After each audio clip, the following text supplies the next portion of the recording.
Hello, Ruffer family. This is Dr. Walker with another Tech Bit. In today's session, we will be learning how to start lesson planning in curriculum instruction.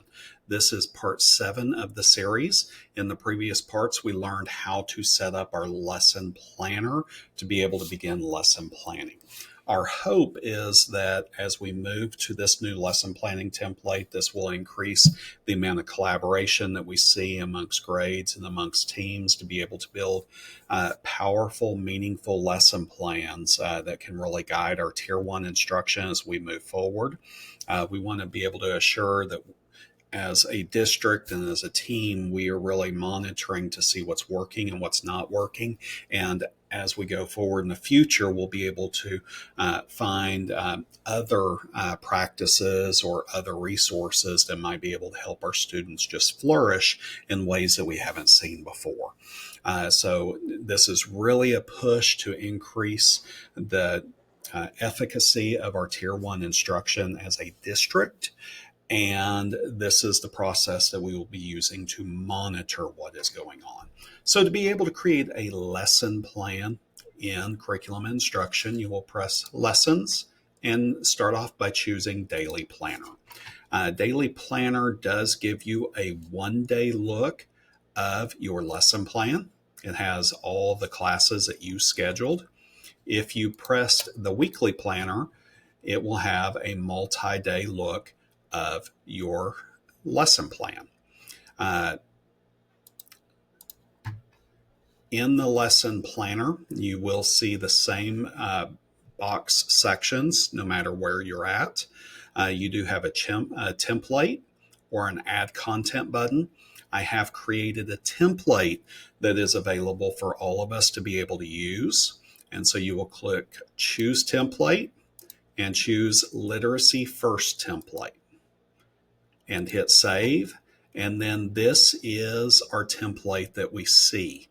It does have all the different literacy first aspects that we expect to see in a lesson plan.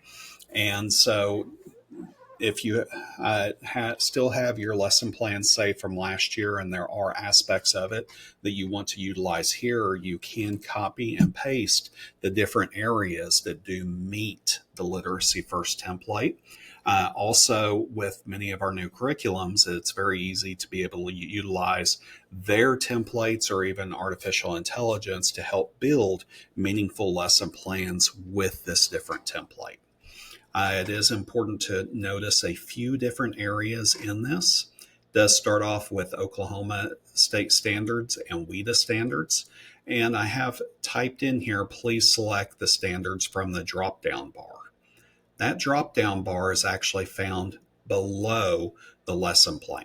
So you are able to click on this, and then you are able to choose the standards that you will be teaching that day or this week in this lesson plan. You can scroll down and find all the standards that are found in this entire curriculum map. Or if you know what they are, you can start to type. And as you notice, I just typed in 1.1, and that reduced it from 78 to 6 standards that you can choose. And press Save, and now those standards are shown in the lesson plan itself.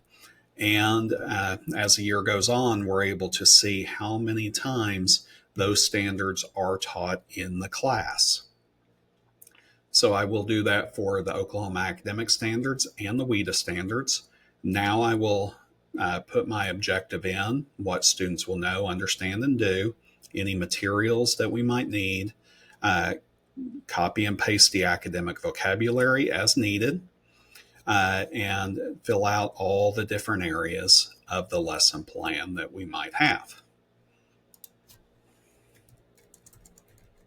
I am just typing in words to know and putting the date of 8/6/2025 in there. That way we're able to see that this has been modified for what we're about to do next. So I am able to use the resources here. I can go down and attach any resources that I might have to the lesson plan. Likewise, if I have Google Drive, I can add files from Google Drive in here.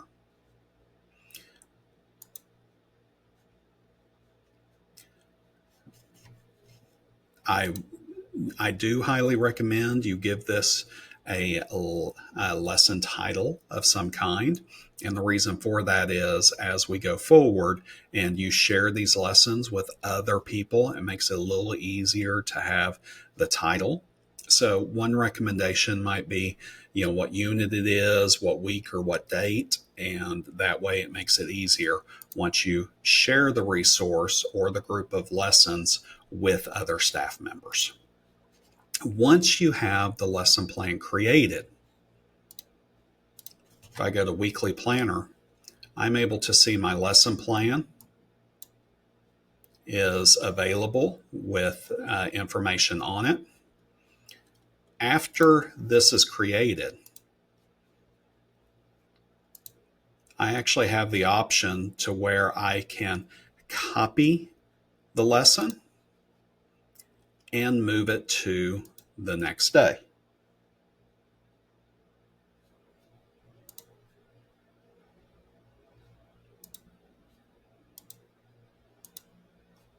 Problem is I didn't have any classes scheduled for the 7th, so I'm going to copy this to the 14th to that class, but I can also copy it to all my classes and hit yes.